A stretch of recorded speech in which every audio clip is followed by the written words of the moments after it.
Well, g'day, Travis. Thanks for the call today, mate.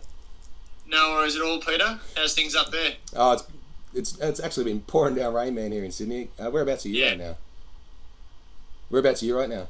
Oh, down in Melbourne, in Yarraville, where our office is. And I hate to say it's beautiful outside. Yeah, But yeah, here we are. yeah. Here we are. All right, man. We'll kick on. So, what are you working on at the moment, man? Well, geez, heaps of stuff. I'm really at the moment. I'm building my community, I guess, of what I call bucket listers. So these are Yeah. people, these are people who are writing their bucket lists, and they're actually submitting their bucket lists to me at the moment.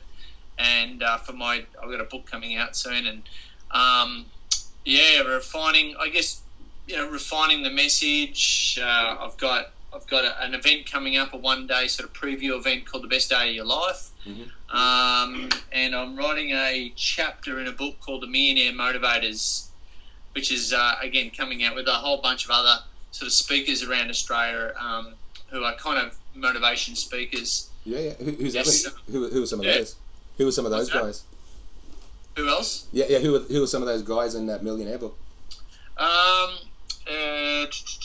We got, I think, a friend of mine, Jet Xavier. We got Sharon Pearson from the Coaching Institute.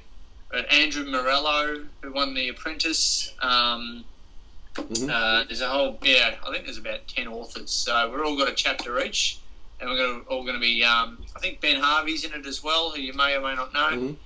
And we're putting our bite-sized chunk in there, and these sort of compilation books do really well. Yeah. Wow, man, that's tough. So, Yeah, how long have you been working on it? I'm getting into the writing. Yeah. How long have you been working on it? Me up until now, but I'm getting into it. Yeah. How long have you been working on it? Well, this my bit. I'm being a perfectionist with it, so Yeah. I don't want to stuff it up. Yeah. And it's taken me way longer than it should. Yeah. But I've been working on it for the last couple of weeks. So, and aside from that, been working a lot with like I said, my one day event, and also my private clients that I work with. Mm. All Yeah. right. Cool, man. That's exciting. All right. Yeah. I want to go back to before you were doing any of this sort of stuff that you're doing now with the bucket list and all that. How did you actually get started way back when, in business? Oh, first of all, I've really never had a job. Mm-hmm. I've always worked for myself, like straight out of the blocks. I went to uni. I did a Bachelor of Applied Science in Phys Ed, and from there, in my third year of my Phys Ed degree, I started doing some personal training. There was a mentor at uni that taught me how to do personal training, and I followed him. And he was training some celebrities and basically rich people around Melbourne, and I thought that's pretty cool. Up until then, I had no idea what I was going to do with my uni degree. I started personal training. I was only one of a handful of personal trainers, and running around Melbourne. And so then I developed a business called New Level Personal Training. We franchised that business out around Australia. I was the first to franchise personal training studios around Australia. Mm. And then we built that business up to 21 personal training studios in 3 states. Mm-hmm. And we did close to 1 million personal training sessions, motivated tens of thousands of clients, and as a result, have helped a whole bunch of people. Mm-hmm. Then about 1.5 years ago, I defranchised the whole thing and kept my company-owned studios, which are still running today. But I defranchised because I wasn't really happy being a franchisor. Love personal training, but didn't really like the model of franchising. Mm. So I decided to make an executive decision on defranchising the whole thing, and that's what I did. And from there, I went, well, what do I like doing? And it was at that point, and I was getting into quite a depressive, kind of state, which is just not me. Mm. And a friend of mine, I don't think I've got it. A friend of mine gave me a book called Happier by Tal Ben Shahar, who's a positive psychologist. really, really cool book, and I think the name says it all, really. Yeah. Yeah. What's that book about?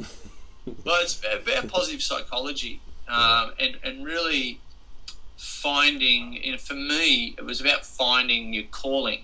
That was one of the things that hit home for me.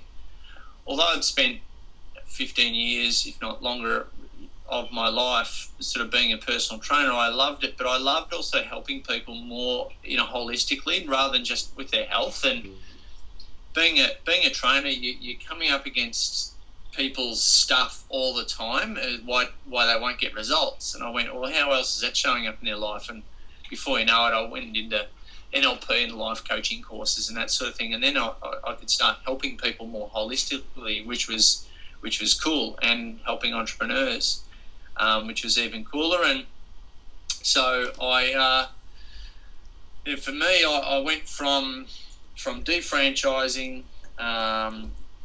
A side note, I found myself sitting on all these manuals, and they're just there, having all these manuals of IP of how to run personal training businesses. So we took the New Level logo off everything and formed an online business called PT Business Systems, which I've got a manager running that today. Mm-hmm. And now we sell, I guess, that information and coach other personal trainers in how to be better business people, so they can then serve their clients better. For me, aside from that, I went, all right, what do I love to do? What's my calling?